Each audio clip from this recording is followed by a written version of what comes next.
সালাতে দোয়া কবুল হয়। সালাতে দোয়া কবুলের 3 জায়গা। একটা হচ্ছে তাকবীরে তাহরিমার পরে আমরা সানা পড়ি না, আমরা তো একটা পড়ি।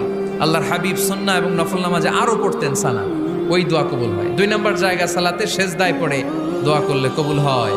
আকরাবু মা ইয়াকুনুল আবদু মির রাব্বিহি ওয়া হুয়া সাজিদ ফাকসিরু ফীহি দুআ। বান্দা যখন সেজদায় লুটিয়ে পড়ে, বান্দা আল্লাহর সবচেয়ে কাছে চলে যায়। তা কিন্তু বিশ্বনবী বলে সেজদাটা তোমার রবের কুদরতি পায়ের উপরে পড়েছে। সেজদায় পড়ে দোয়া করেন।